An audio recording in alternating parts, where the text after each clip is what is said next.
Center and thank you for giving me the opportunity to express my realizations and understanding of whatever I learned so far. And I'm very much thankful of management, Ramjan Prabhu and Raman Krishna Prabhu for inspiring me to speak whatever I learned. And so, thank you. Om Jnana-timirandasya Jnananjaya Chalakaya Chakshurunmilitam Yena Tasmai Shri Gurave Namah Shri Chaitanya Manovistam Sthapitam Yena Bhutale Swayam Rupa Kadamayam Dadati Swapadantikam Vandeham Shri Gurum Shri Yatpada Kamalam Shri Gurum Vaishnavam Cha Shri Rupam Sagrajatam Sahiguna Raghunathanvitam Tam Sajivam Sadhvetam Savadutam Parjana Saitam Krishna Chaitanya Devam Shri Radha Krishna Padam Sahiguna Lalitam Shri Shakha Vitam Cha He Krishna Karna Sindhu Dinabandhu Jagatpate Gopisha Gopika Kanta Radha Kanta Namastute Tapta Kanchan Gaurangi Radhe Vrindavaneshwari Vrishabhanu Sute Devi Pranamami Hari Priye Vanchakarta Taruvasya Kripa Sindhurecha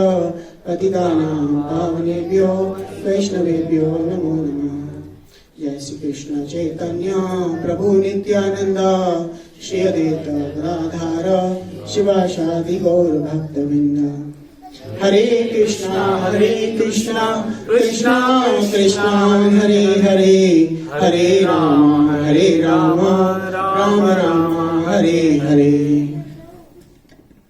So thank you so much. And to the ISKCON of Bergen County, the Sunday Love Feast program. So my topic is today 5 potent devotional form of the services. And the topic was somehow I was learning on this topic for some time, and then Raman Krishna Prabhu just inspired me to talk about this, and hopefully let's see how it goes. So 5 potent form of the devotional service. First of all, what is devotional service? Srila Prabhupada, when he came to America, and he all he had is like $7 kind of thing, which is pretty much nothing, right? $7 or $4 probably. So whatever, the money was like pretty much insignificant.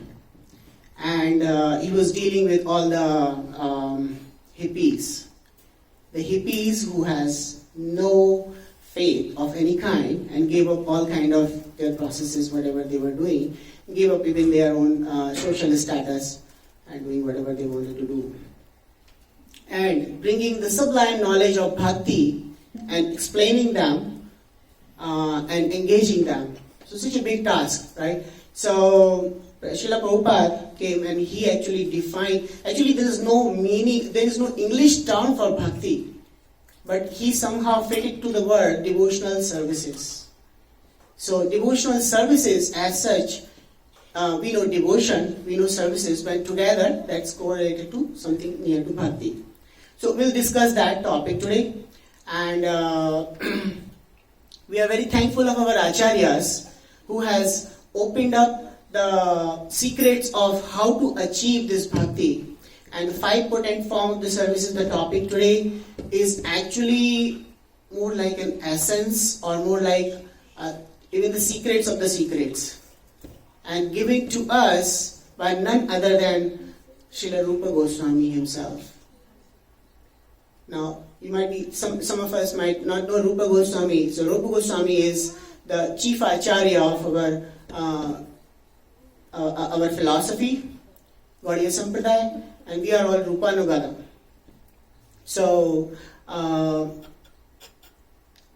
he was one of the associates of Lord Shri Gauranga Hari, and he opened up these secrets to us in the matter of bhakti, in the matter of how to elevate to the spiritual path. In order to do that, it's such a difficult topic, and very we are all conditioned soul. So in order to achieve all these things, we have to have some mercy, So that mercy has to come from the authoritative lineage, which we got it from Gauriya Sampradaya, and Srila Prabhupada gave it to all of us right here in America, where we have some difficulty of even remembering what we did yesterday, right? And now we have secrets of how to achieve the sublime knowledge of bhakti. Not only just bhakti, it's not the sadhana bhakti, it's the it's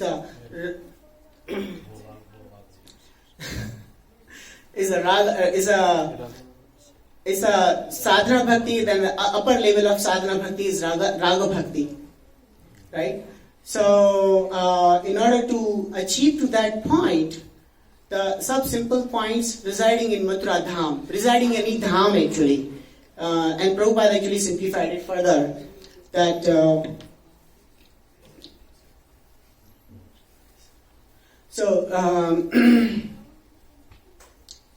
residing in Mathura Dham, deity worship, reciting Srimad Bhagavatam, serving devotees, chanting the Hare Krishna Maha Mantra. These are the 5 main topics, and we'll be elaborating that further.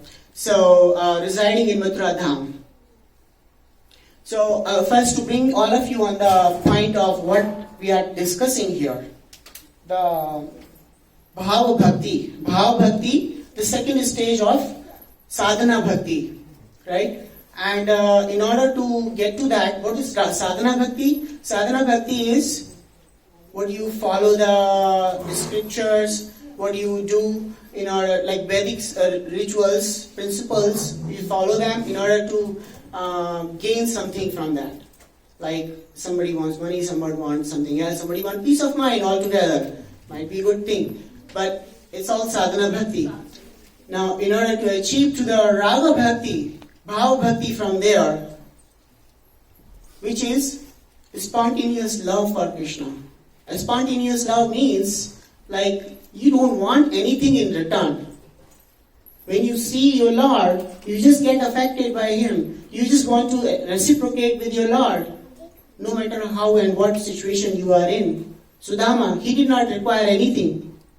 He was just a poor person like you. He was not a poor person by his destiny, but by his choice. That's the lifestyle he was living. He was the friend of Lord Krishna. Lord Krishna, who is the Supreme Godhead himself. He would have made everything fine for him. But no, he chose that life that way. So these are the examples we can go through in further. So here we have residing in Mathura Dham is one of the potent methods of achieving the Bhava Bhakti. And why is that? How can a person residing in Mathura Dham, residing in a holy place, can just achieve something? I mean, I reside in Waldwick, you reside in Paramas, whatever it is. They all have some spirituality probably. But residing in Mathura Dham, how it can get you to the Bhava Bhakti really, right? So there are, we hear it from Padma Purana that actually we all, like most of the audience here is already aware of what is Hindu culture, and we know the term moksha, right? Moksha, liberation, we all know that term. So Padma Purana elaborates that in order to achieve the moksha or liberation, you do lot of austerities, many lives of austerities actually, and then you get liberation. Once you get liberation, that liberation is nothing the end of that. After that, you hanker for devotional service. That's the next stage after the liberation. Hanker for devotional service. And once you get the devotional service, even after that, you are kind of confused. What am I supposed to do? Right? Because we inherently are looking for a love for somebody whom we don't know. That is none other than Lord Krishna himself. Some of us call him Ram, some of us call him some other names, and actually other cults also call them Allah or Isha or whatever. Right? So many other names by the cultures, faith, and all the systems. But the fact that we all need love. Love has to happen between two people. There is a subject, object of love. There is a principle who's involved in that, right? So we get to the liberation, but Padma Puran explains and elaborates that to the point that just by the fact of residing in Mathura Dham, even for a second, you will get the love of Godhead, Shri Krishna. Must be surprising, right? How is that possible? Many lives of the activities, many lives of austerities, you come to the stage of devotional service and still hankering for something which you get just for 1 second, visiting a place called Mathura. How is that possible, right? Well, first of all, we have to trust on our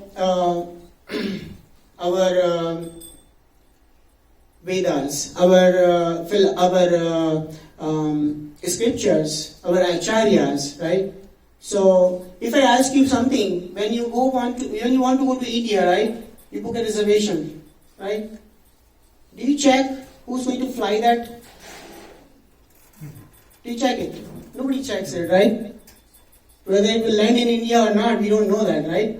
Nowadays, so many incidents happening, right? So, we don't check it. We have a faith. We have an inherent faith that this system works and I'll be fine, right? So, if you can have a faith in this material system, why not build your faith in the scriptures? Why not build the faith in our acharyas who has given us this sublime knowledge, top secret knowledge of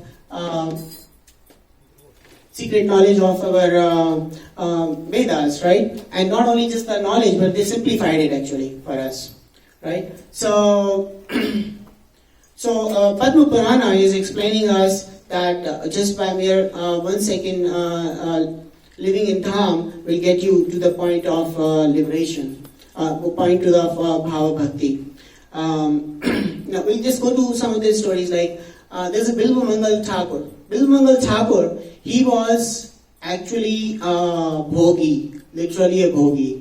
He was engaged in all kind of abominable activity. He had a beautiful girlfriend, always hankering for him and going around for that. Actually, he crossed the river on a log, and he went to his girlfriend's room catching a snake in a heavy rain. But when he reached there to his girlfriend's room, then she said that, what the heck is wrong with you? You just did so much of effort just for me. That's not what you want to do. There is a better goal than this. If you do the similar kind of effort for Lord Krishna, then he would be so much happy that he would reciprocate with you right away. Will Mangal just heard it and his heart got transformed completely. He left the place, went to Mathura Dham, he stayed in Vrindavan, and he wrote the wonderful poetries of, what is their name? Govinda Stuti. Something, I forgot that. So he wrote those wonderful poetries. Those poetries are still, research scholars, they research on those poetries now, right? So how is that not possible? If Bengal Thakur can get it, right? So four Kumaras, they were actually impersonalist. Impersonalist means they are faithful, they are son of Lord Brahma, and they were faithful, but they did not believe in the concept of personal form of the Lord.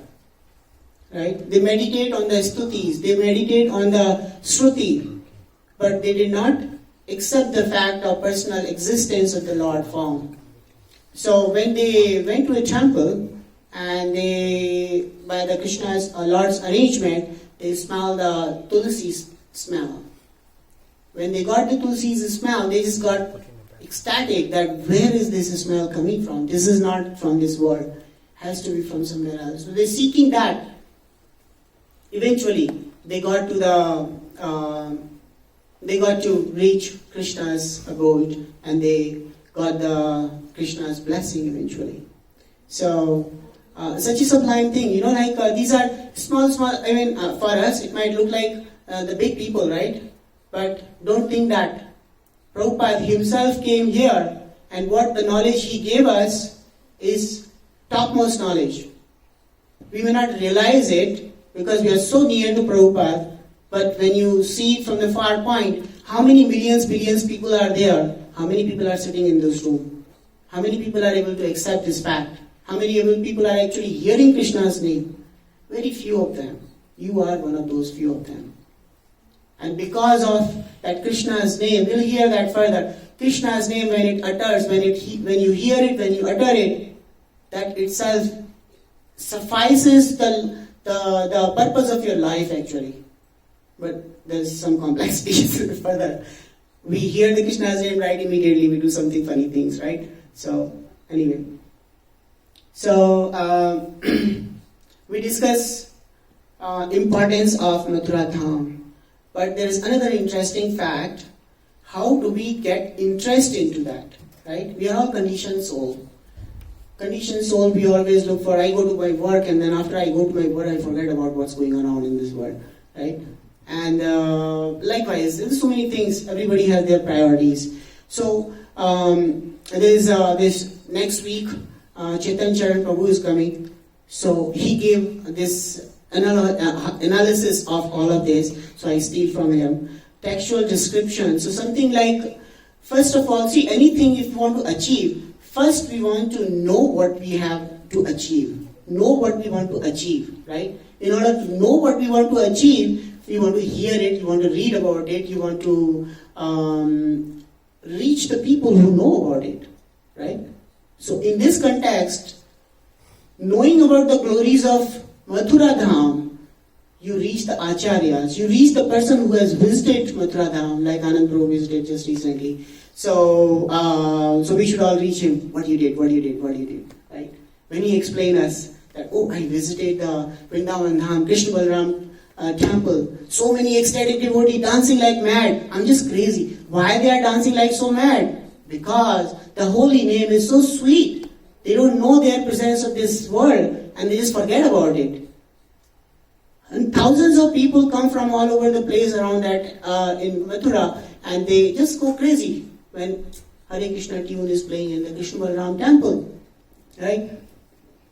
The Deepavali, around Deepavali, second day of the Deepavali, when this Govardhan Puja happens, millions of people show up there in Mathura. Crazy, right?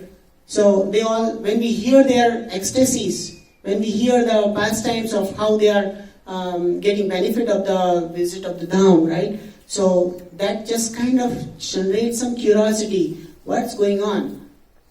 Should I be the part of this side or should I be part of my whatever I'm doing, right? So, so that's like textual description. When you hear it from the right source, the curiosity comes in our mind that I want to be the part of it. The moment it comes in your mind that I want to be the part of it, don't let that moment go away. Take it to the next step. Sensual perception. What is sensual perception? I want to be the part of it. That's your sensual perception. You want to feel it, you want to experience it, you want to go those places. What happened in the Varsana Dham when we are getting Radhashtami now? Radhashtami will be celebrating here on Friday, 7 p.m. And in Varsana Dham, a lot of millions of people will go there and squeeze and sweat and all that. Somehow they will get little darshan for just 10 seconds. And we'll be celebrating here in big time, right? So, is it not a good thing that we want to be part of it here, right? And we go to the next step. Once you become part of that sensual perception, what is going on? I want to be the part of it. I want to learn it. I want to feel it. How the Yamuna Maharani feels like. Dipping in the Yamuna Maharani takes. They say that dipping in Yamuna Maharani means Yamaraj cannot touch you. Such a big thing, right? It's a matter of belief. It's a matter of practice. It's a matter of faith. If we have faith in our acharyas, if we have faith in our scriptures, these things are perfectly 100% fact. And with that faith, if we go and dip in the Yamuna, whatever is said is true, 100% true. But if we don't have a faith, it's all useless. However, actually, it's not useless. Yamuna Maharani is so potent, even if you don't have faith, still it works. Even if you don't have faith. But if you have faith, it takes you to the next step, Bhava Bhakti.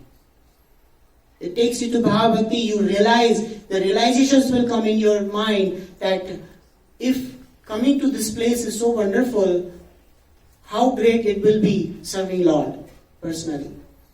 Right? Which is what you would achieve the next stage after liberation. So these are all the facts. I would like to say that or share my own personal that we have to have faith and feed your faith with the association of devotees. Don't let it go. This is very, very important. We'll get to that next point. So another point, where does Krishna reside? In Bhagavatam, 11th canto, Uddhav was asking Krishna, or rather this was for the Narad Muni. So Narad Muni asked Krishna, Lord, where do you reside? So you heard a lot of pastimes of the Narad Muni. I don't want to go in that detail. We have a lot of things. So Narad Muni asked for where does Krishna reside? Where does Lord resides? And the Lord says that Naham tisthami Vaikuntha yogi nam hridayashva tatram tisthami narada yatra gayanti mad bhakta. So I am not in Vaikuntha nor in the hearts of the yogis. I remain where my devotees engage in glorifying my activities. So here we are glorifying Lord's activities. Lord Himself is residing here. Right? Lord Shamsundar is here and He is residing here. We have to just trust that. We have to faith. We have to get ourselves involved in those activities and realize that Lord Shamsundar is right here. Okay. There is another pastime. Let me share this one pastime here. When the opening of the center was happening, right? So we were given the service to bring Radha Shamsundar. And I was very nervous to bring Radha Shamsundar here.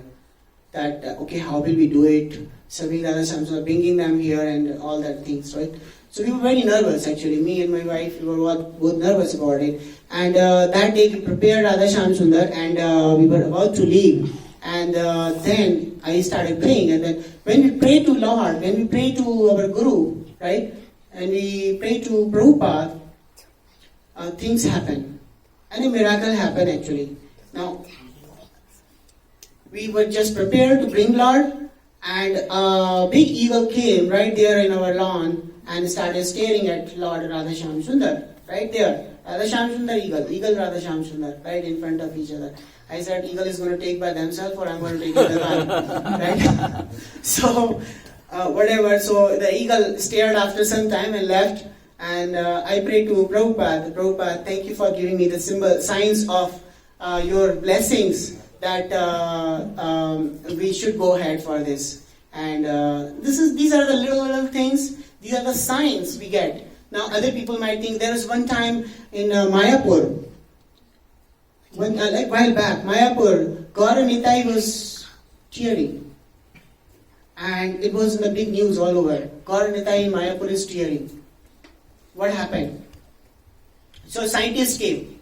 Oh, there is a temperature, humidity, because of the metal change, there is a tear. Fine, that's fine, it's okay. But for a devotee, it is a sign, it is a reciprocation, it is a way of understanding that the Lord is reciprocating. So when you realize on those facts from the devotional aspect of it, which people demystify it with their science, so-called science, and don't have the proper meaning of it. So don't get carried away by that. Because it is said that even a little faith, activities which increases your faith, activities which takes you near to Krishna, you should follow those activities, whatever it may be. Only catch is you must follow your acharyas. You must be in the shelter of your acharyas. You should not whimsically make your own opinions from your own mind. Right? So, right in Mathura Dham, we also have Govardhan Hill. Govardhan Hill, I don't know how many people heard of it. Most of people know about it in this community. So Govardhan Hill is the same place which Lord himself picked up on his pinky, held it for 7 days. Right? And when the Indra was mad about it and he put like thunderstorm and all kind of shower, then Lord lifted it and gave the shelter to all the Brijvasis. Right? It's the same place.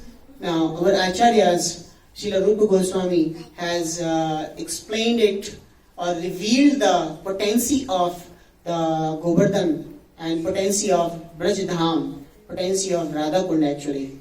He said that living in Mathura Dham is very good because Lord appeared there, very nice. And then going to Vrindavan is even better because he played so many pastimes with his all cowherd friends. Right? And going to Vrindavan is good, but staying near to Govardhan, which he lifted by himself for 7 days, 7 days of long association, that's a big thing, right? So staying there is even better. And then Radha Kund and Radha Kund, Krishna Kund is right next to each other. There's a pastime behind it, and that the Rupa Goswami says that the Radha Kund's water is nothing other than the love of Radha and Krishna, love of Radha Shyam Sundar, right there in that water. So feeling the touch in your life of the Radha Kund's water is the success of your life. So he says that staying in Radha Kund is better than Vaikuntha, living in Vaikuntha also. Sanatana Goswami explained in Brihad Bhagavatam, when the Gopakumar reaches Vaikuntha, he was very, very happy. Oh, everybody is serving Lord here. Everybody is in such a good mood, happy. And actually in Vaikuntha, everybody looks like four-hand form. How it will look like everybody is four-hand form in this room, right? Right? So think of like that. Lord Shyam Sundar is right here, right? Assume you are all four-hand forms, Vaikuntha, right? It looks like it looks very funny, right? Our objective is to reciprocate with Lord in the loving exchanges, right? What he needs to eat right now. How can I serve Lord better, right?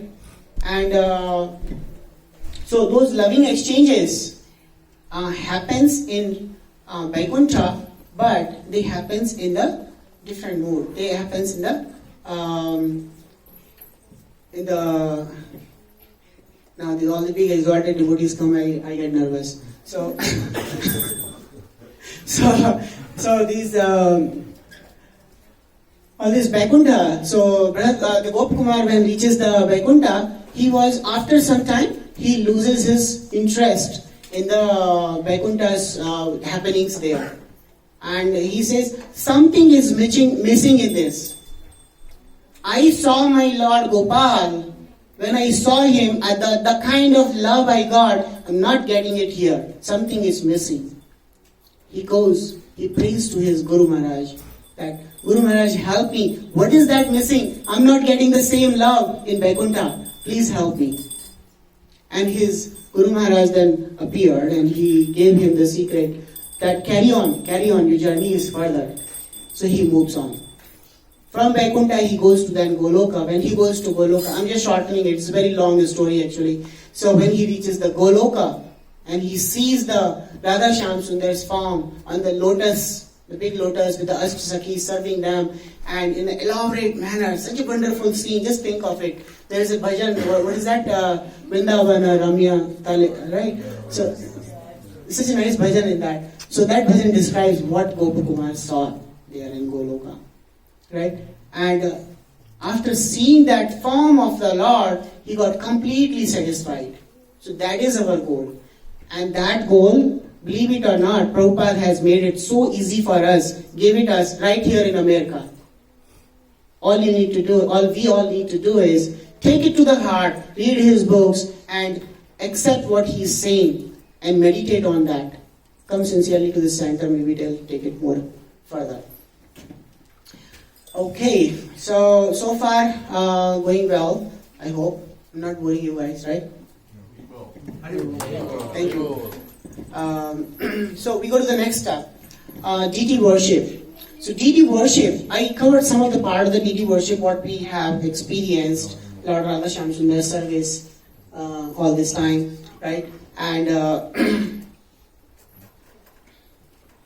there's one story. Prabhupada, when he came to America, in the process, in his temple worships, one day he was giving a lecture. Like, just think of it, Prabhupada sitting there, he's giving a lecture, and one hippie stands up, Prabhupada, what happened? Prabhupada, did you see Krishna? Right, just think of behind there, Ramchandra Prabhu somewhere says that, Prabhupada, did you see Krishna? Prabhupada said, okay, you sit down please. You're coming on my way. Krishna is right there. So, the people don't believe in deity as the personal form of the Lord. Right? Unfortunate thing. When there's one person, he asked that, okay, you have deities, right? And deity is personal form. And we should serve deities as personal form. Right? But when the earthquake happens, when somebody gets sick, when the things happen, right? Why these deities don't protect themselves? Right? Good question. Why they don't protect?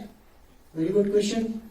But think of it, that if he is here to protect, then why you are here? Right? He is not here to protect. He is here to receive your services. In the deity form, he is here to receive our services. And if he has to protect, he would not create this material world. This material world was created because we desired for it to rule over. So rule over and face the crowd, face the challenges. But I'm here to give you a chance. His Lord is saying, he is here to give us a chance to serve him and engage in the services which will take you to the next step of Bhakti. Right? So, likewise, our Acharya says that we should not demean the existence of our deities in the form of the way they exist, right? And we should actually reciprocate with them. In the morning when we wake up, we should ask our deities, how was your sleep? Right? We should give them water. We should exchange, living exchanges. Somebody might be laughing here. Oh, how can I exchange with a deity who doesn't even talk? Right? So, well, this is a progress. Slowly we progress. When you have a baby, right? Small baby doesn't talk. The small baby does not talk, but it does that whatever it is, does that, right? Mom understands it. Dad, most of us don't understand it. But mom does understand it. Why? What is the difference between mom and dad? Mom has that reciprocal relationship with that baby. She understands even the little sound of the baby. She understands what the baby needs. Same thing with us. Our deities, if we serve them with our heart, they do reciprocate. In Bhagavatam, it says that Lord resides in our heart as Paramatma, right? And we say that. So Lord resides in our heart as Paramatma, right? And when we reciprocate with our deities, then He will speak from His Paramatma form in our heart what He needs next. And lot of devotees have experienced those exchanges with devotees. If you talk to any pujari, they will give you tons of those. But there are a lot of exchanges with the devotees. And it happens. One of them I shared that Prabhupada, the deities, when we brought Radha Shyam Sundar here. Likewise, so many of them has happened. Right? We don't have sufficient time to talk about it. But we did experience some of them like that.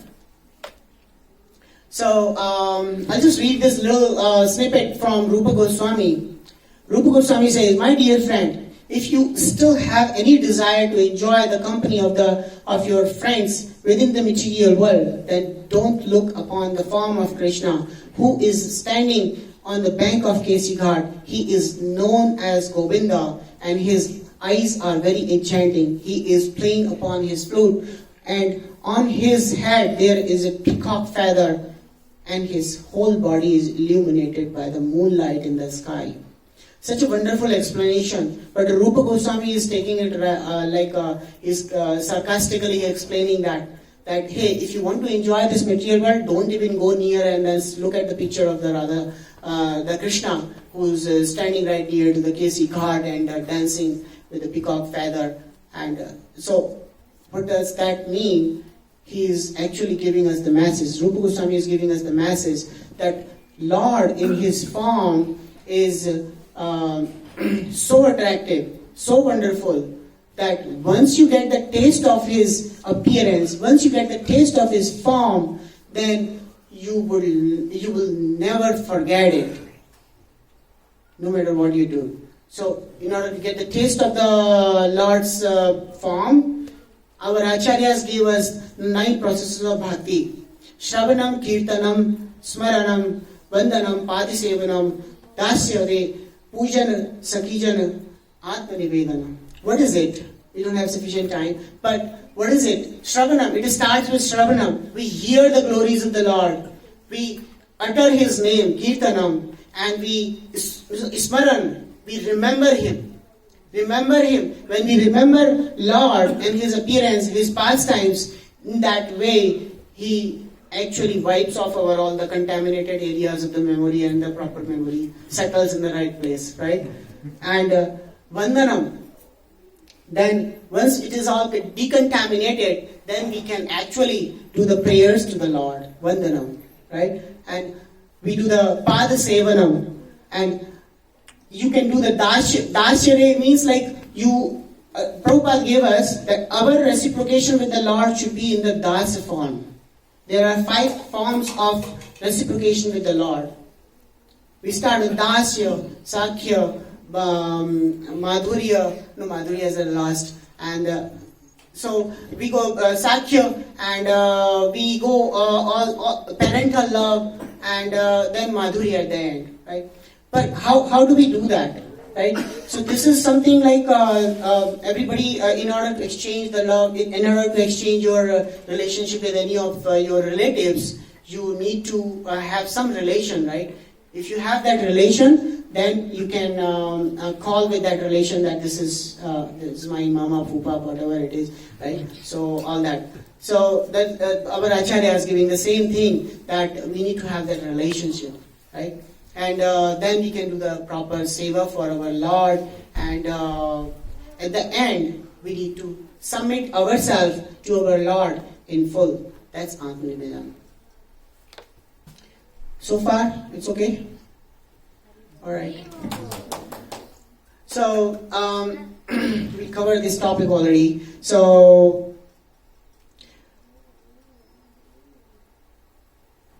in Vrindavan, we have form of the deity Madan Gopal, Madan Mohan. Madan Mohan is the Sambandha form of the divinity. And Govind Dev Ji, he is the Avidev form. And Gopinath Ji is the Prayojana form, right? So let's not get in there. This is going to be a little difficult. So I'll tell you the story about it. So there's one story of a Brahmin. The Brahmin, there was 2 Brahmins. They were going for a yatra. So they went all over the place. So one of the Brahmin was old and one of the Brahmin was young enough. So during their journey, this Brahmin, the young Brahmin, he served the older Brahmin nicely, take care of his clothes, give him the food, massage his legs in the night, and all that. So he did all that thing. At the end, they reached Vrindavan and they took darshan of Gopal deity there. Gopal deity is right next to the Govind Dev Ji there. That used to be there actually. But the story tells us that those Gopal deity actually they prayed, and then that old man somehow got that kind of a realization, oh, this young Brahmin has done a lot of services, I owe him something. So he said that, what do you need? How can I serve you? So the old Brahmin said, what can I give you, the young Brahmin? So young Brahmin said, no, I don't need anything. I just came here to serve you. And in your services, I enjoyed this pastimes of the Lord here, and the pilgrim was so nice. So the old man got moved with that his mood, and he said that, okay, I have a young daughter. I'll give you my young daughter when I reach home and marriage. Which was good proposition, so he accepted, but then he said that you look like very aristocratic, and I don't want to put you in this tough situation when you go home and you cannot honor your promise. So he said, no, that's fine, it's my daughter and I can give it to you. Okay, fine, that's fine. So they dismissed their journey, reached home.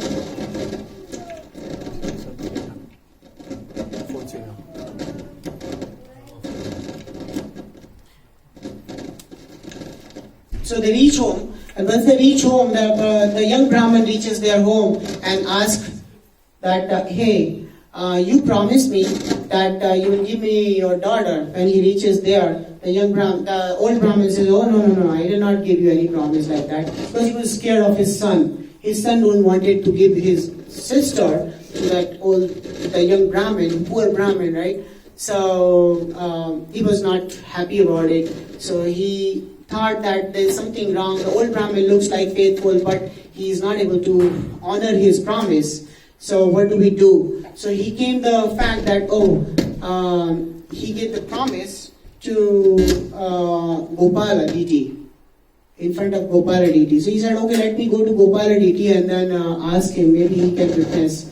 And there was a good proposition. He said, okay, can I ask Gopal deity that if he can witness that you did the promise to me to give your daughter? And his son thought that, he's asking for Gopal deity. Deity never speaks, it's not going to happen. Fine, agreed. The old man says, okay, whatever, at least my faith is there. So if Gopal deity honors my faith, my promise will be honored and I'll be happy. So they both agreed. And then the young Brahmin reaches Vrindavan. In Vrindavan, he reaches and asks the Gopal deity that, please, can you be witness of my the promise this old person gave. So he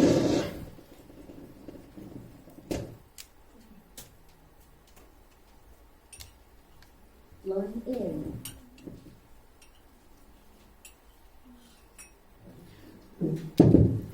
So he agreed, and then Lord Gopala, he said that, hey, what you are asking for witness, I don't move here, I'm a deity, I sit here. So he said that, Lord, please stop all this, your logics here, you're talking to me nicely, if you can talk, why can't you walk? Please come, witness. So Lord said, okay, he's not going to give up. So he said, okay, fine, tell them there, I'll reach there. No. Don't reach there. You will come in the four-hand form. Who will know that you are four-hand form there? They know you only this two-hand form, what you're standing here. You have to come with me. He said, okay, alright. So you walk, I'll walk behind you. If you see behind me, then I'll stop walking. So the promise was done. The Lord started walking behind the Brahmin and he reaches the village. Actually, that village name is Vidyanagar in South India. He reaches there. At the premises of the village, he got some kind of a thing that I don't hear the ankles of the Lord. Something is wrong. He's cheating. He left me. So he turned around and he saw that Lord was standing right there. So Lord followed him. Right there, example of this. So Lord followed him, he came there, and once all the villagers saw that Lord came all the way from Vrindavan, so they agreed and they couldn't do anything wrong there, and it was a nice end of the proposition there. So that deity is called the Sakshi Gopal. This deity is still there, and people worship him as Sakshi Gopal in Vidyanagar, South India. So likewise, there is another story of the Kheer Gopal, Kheer Chor Gopal. So Kheer Chor Gopinath actually. Khich or Gopinath, another story, it's in the Odisha, Ramuna Odisha, is a story of the Madhavendra Puri. So Madhavendra Puri, on his journey to South India, he was asked by his deity that he need to bring chandan. So he went all the way to South India to get chandan, and then when he chased the Gopinath temple, then he got so much moved by that Gopinath deity there that he wanted to serve him, and he actually inquired for how nice service it is going on. Can I serve like the same way my Gopal in Vrindavan? That's Madhavendra Puri. Madhavendra Puri is the none other than the third person who has the Mahabhava Bhakti. There's only 3 people who has the Mahabhava Bhakti: Radharani, Chaitanya Mahaprabhu, and Madhavendra Puri is the same person. So Madhavendra Puri, out of his bhav, expressed that desire that, Lord, how can I serve you nicely the way it is being served here in Gopinath? So, and then he asked the pujari, what is the process going on? What do you cook for the deities? What is the schedule for the deities? He asked every little thing to the pujaris. Out of his love, pujaris explain all those things. In the evening hour, they offered the kheer to Lord. The kheer which was offered is supposed to be the world famous, right? So that was the world famous at that time, maybe now also.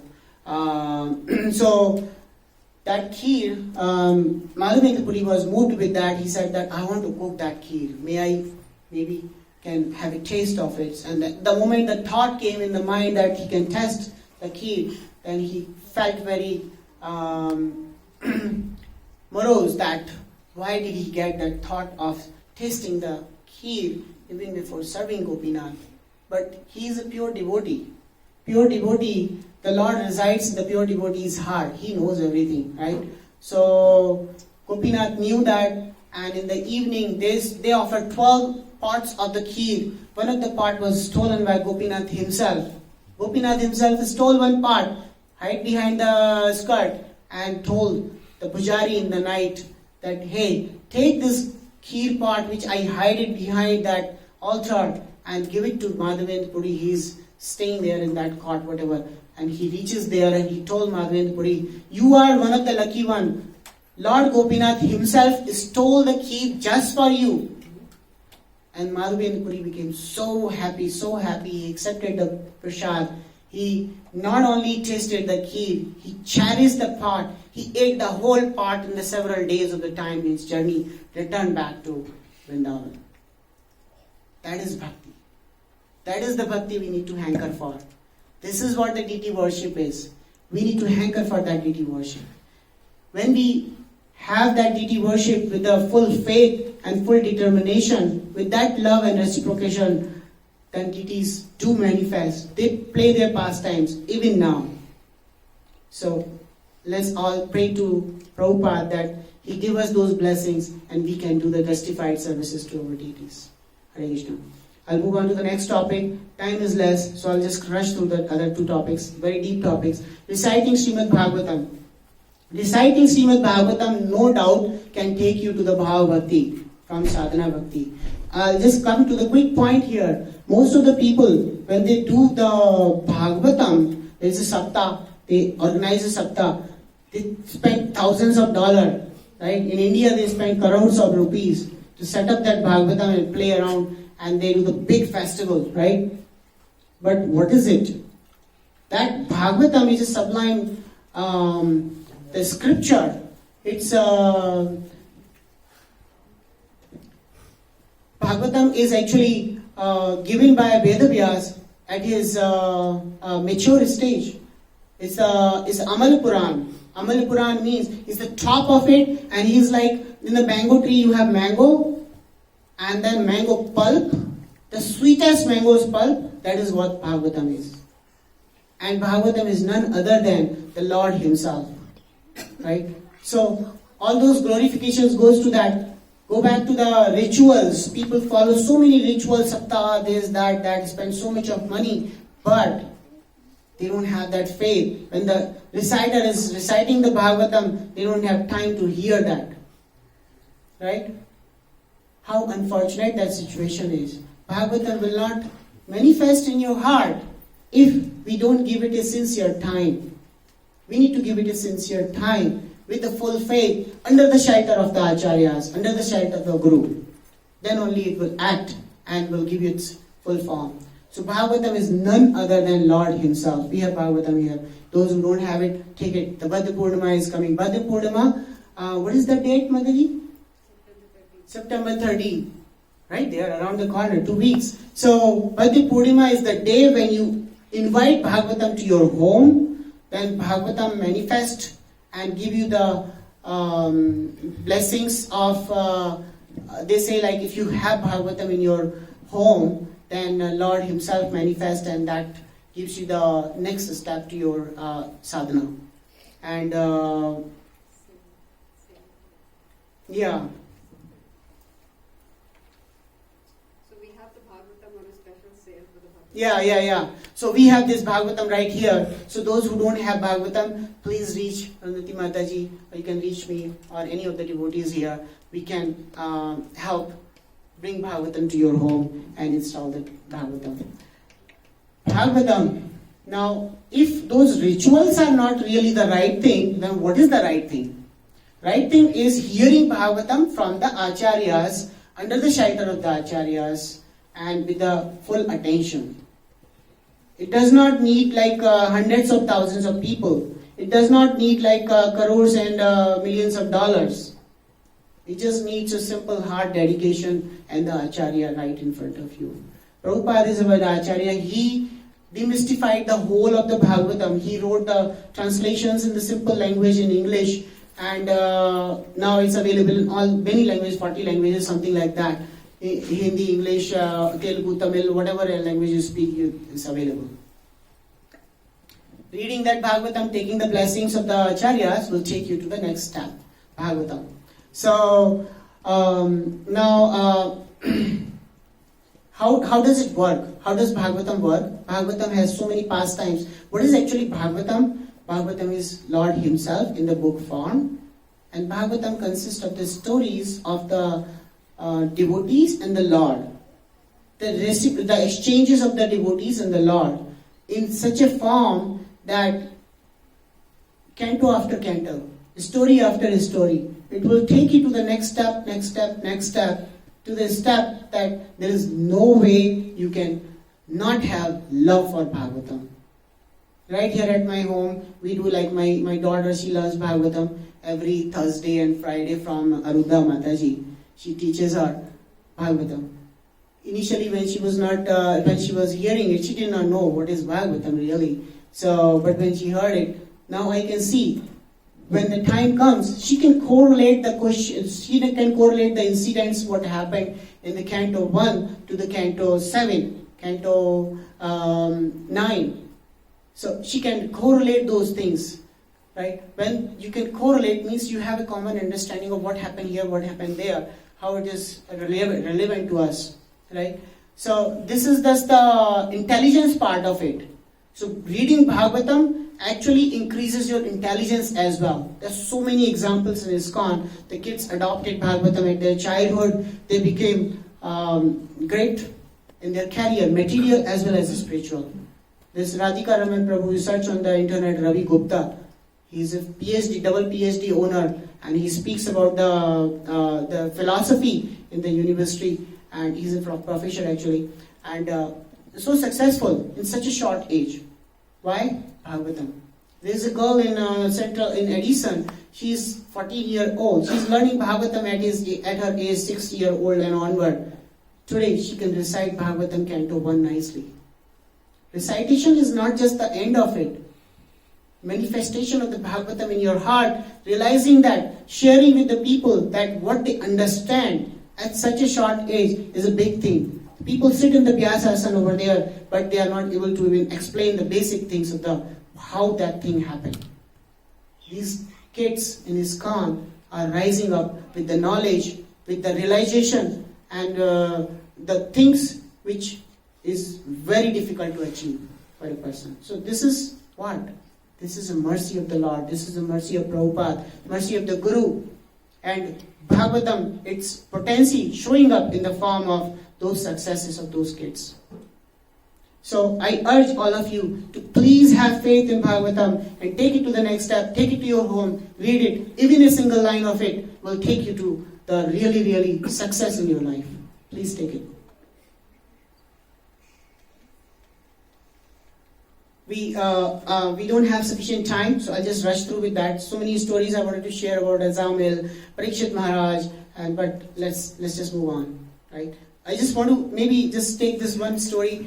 Yamraj, so Ajamil, in Ajamil's story, what happened is, I don't know how many people know about Ajamil's story. Ajamil was a very fallen person. At the end of his life, he was about to die, and then he saw those horrifying creatures, Yamraj's Doot, and he was terrified with that. And he uttered the name of Narayan. Narayan is name of the sun. He uttered that. The moment he uttered the Narayan name, Vishnu Dutas appeared, and they blocked those Yamadutas from taking Ajamil to the Yamraj abode.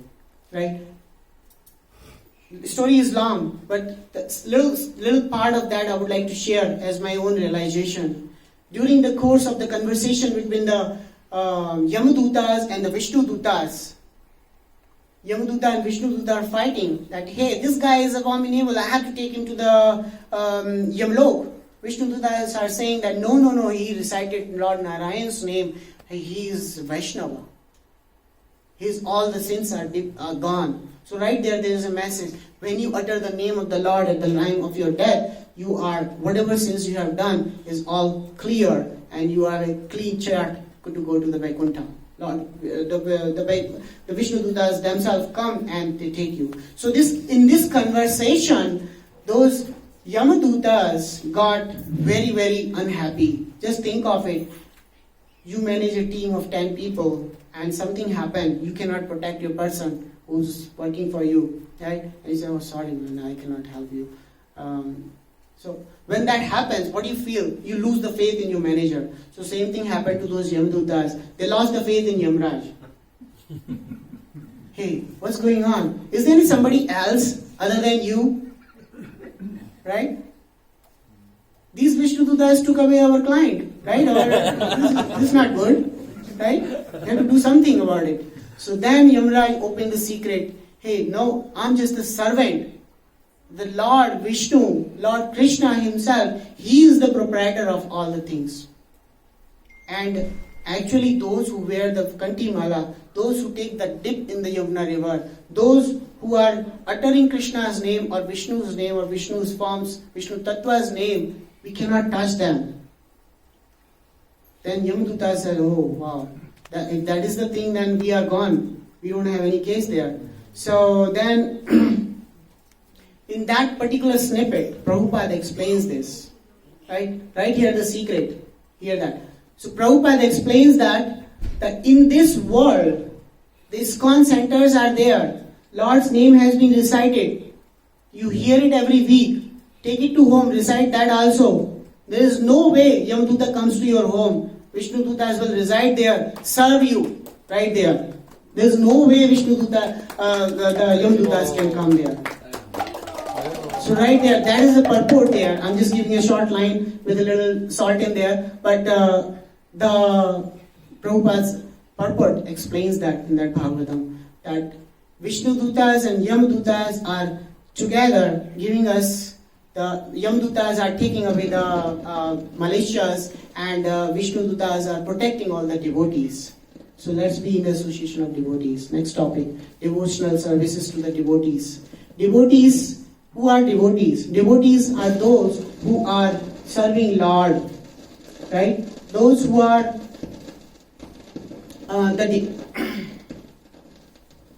so devotee is somebody who is serving Lord, has the hankering for the Lord, has the full heart giving to the Lord, right? So serving the devotees is the next. Let me check it that. So Rupa Goswami, what Rupa Goswami says, an advanced devotee sees the personality of the Godhead within his heart and therefore cries, shivers, fumbles his mundane affairs. It is very astonishing that since I have seen such a devotee, I cannot remain at home. I am completely indifferent, unattracted to my family life.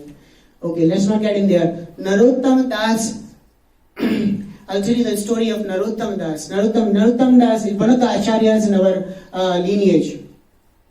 He was looking for his guru, and he found Loknath Goswami Maharaj as his the inspiration. So in order to get the Diksha from Loknath Maharaj, he had to reach him, but Loknath Maharaj does not give any initiations. So he has a lost case basically right there in the beginning, right? So what he did, he served Loknath Goswami Maharaj from his full heart. While he was going for the morning program, he would just clear that area, and he would do all kind of services, the hidden services for Loknath Goswami Maharaj. So one day Loknath Goswami Maharaj, he was doing the Achman to Yamuna, and then he realized that something is wrong. Something is changing here mystically. So he found that he hid one day, and then he realized that, oh, this Narottam Das has been taking care of it. So he was moved with his attitude and services, and he granted him the discipleship. So in order to achieve the Guru, you have to serve in that manner. Give up your heart and services and whatever you have and serve your Guru with full faith. That's just the Guru. Prabhupada made it even simpler. You serve devotees. You serve devotees, and Prabhupada gave us tons of devotees to serve them. Right? We serve devotees, then we are all servant of the servant, right? Radhanath Maharaj in his initiation, sixth power is like servant of the servant.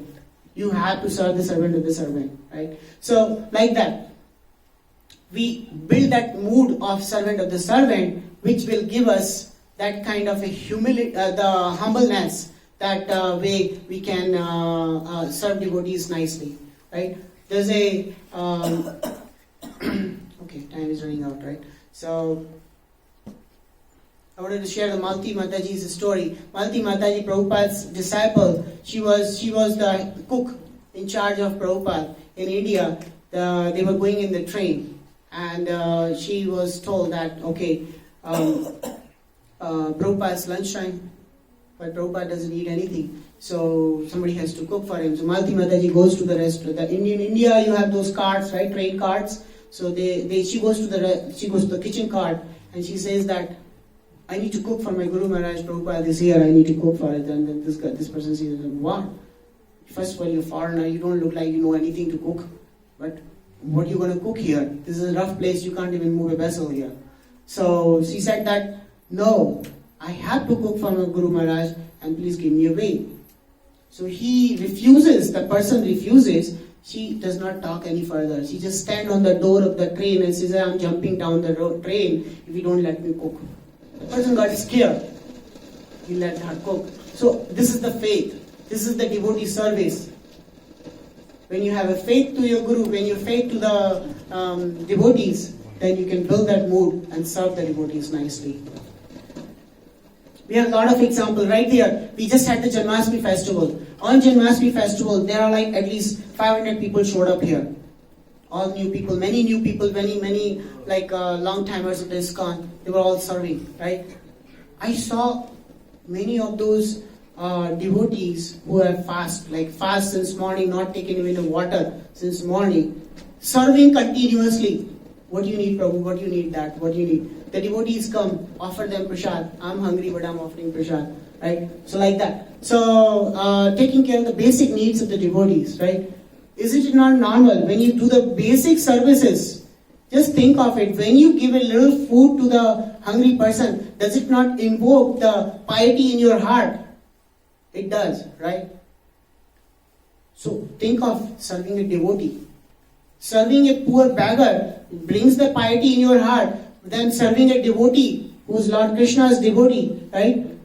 It not only brings the piety, it invokes the presence of the Paramatma in your heart and takes you to the next level. What is that? Bhava Bhakti. From Sadhana Bhakti to Bhava Bhakti, right? So, there's so many stories we can recite. Time is short, I won't be able to go there. So last one is chanting the Mahamantra. Chanting Mahamantra in Kali Sanatana Upanishada, they mention that chanting the Lord's name can can bring you to the. I'm losing my word. So, okay. So, in Chaitanya Charitamrita, there is a verse, Hare Nama Eva Kevalam. Kalev nastu, nastev gati aranatha.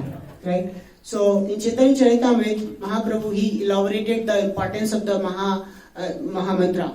And he is the chief, he is God himself, Krishna himself. He came here just to give us the importance of the Harinam. And the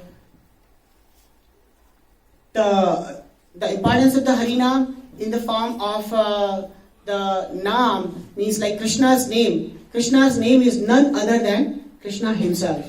Right? How that is possible?